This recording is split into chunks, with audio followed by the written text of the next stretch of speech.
গুৱাহাটীৰ বেলতলা স্থিত অজন্তা পথত আমাৰ যেটো বডোলেণ্ড ভৱন আছে ইয়াত আমি সংযুক্ত এই প্ৰেক্ষাগৃহত আজি সংযুক্ত বৰগণ মঞ্চৰ যে কাৰ্যনিৰ্বাহক সভা অনুষ্ঠিত হৈছিল এই উক্ত কাৰ্যনিৰ্বাহক সভাত বিভিন্ন বিষয়ক লৈ পেলাই আলোচনা কৰাৰ লগতে অহা যেহেতু 2026 চনৰ 9 এপ্ৰিলত অনুষ্ঠিত হ'ব লগা অসম বিধানসভাৰ যেটো নিৰ্বাচন আছে সেই নিৰ্বাচন সম্পৰ্কে প্ৰায় 22খন জিলা প্ৰতিনিধিসকলক লৈ পেলাই আমি বিস্তৃতভাৱে আলোচনা কৰোঁ এই আলোচনাৰ সিদ্ধান্ত মৰ্মে আমি আজি এই সভাৰ যোগেদি অহা যেটো নিৰ্বাচন অসম বিধানসভাৰ 9 এপ্ৰিলত অনুষ্ঠিত হ'ব লগা এই নিৰ্বাচনত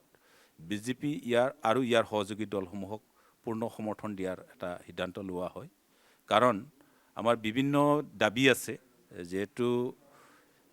BTCৰ বাহিৰত প্ৰায় 10 লাখতকৈ অধিক বড়ো জনসাধাৰণ আছে আৰু আমি হিচাপ কৰি উলিয়ালো প্ৰায় 6 লাখ ওচৰা-ওচৰি ভোটাৰ্ছ আছে BTCৰ বাহিৰত সেই ভোটাৰ্ছখিনিক UBPৰ লগতে আমাৰ যিমান নেকি জাতীয় দল সংগঠন আছে সকলোৰ লগত কথা পাতি পেলাই আমাৰ যিবিলাক দাবীসমূহ সফল হোৱাৰ স্বাৰ্থত আমি বিজেপিক সমৰ্থন দিয়াৰ এটা সিদ্ধান্ত লৈছোঁ কাৰণ ইতিমধ্যে আমাক বড়ো কছাৰী কল্যাণ সাহিত্য সাহিত্য পৰিষদ এই বিজেপি চৰকাৰটোৱে গঠন কৰি দিয়া হৈছিল আৰু ইতিমধ্যে 958খন গাঁও বড়ো কছাৰী কল্যাণ সাহিত্য সাহিত্য পৰিষদ অন্তৰ্ভুক্ত কৰা হ'ল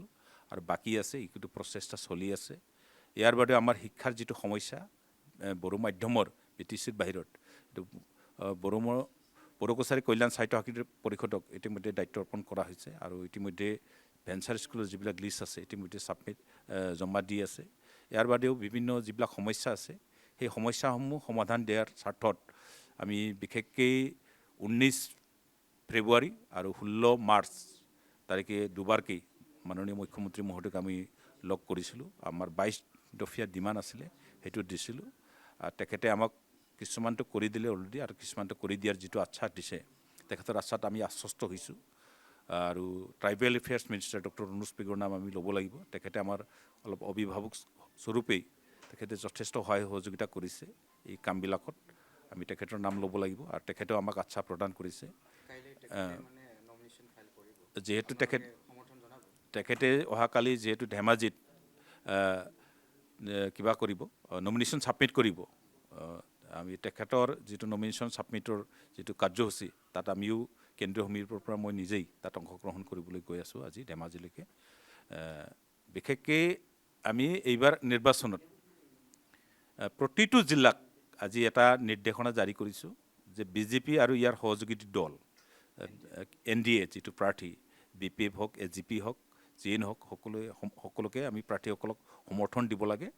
আৰু তেখেতলোকৰ জিকাৰ স্বাৰ্থত কাম কৰিব লাগে আৰু প্ৰতিটো জিলা সমিতিক আমি প্ৰেছ মিট দিবৰ কাৰণে আজিৰ এই কাৰ্যনিৰ্বাহক সভাৰ দ্বাৰা তেওঁলোকক এটা নিৰ্দেশনা জাৰি কৰা হৈছে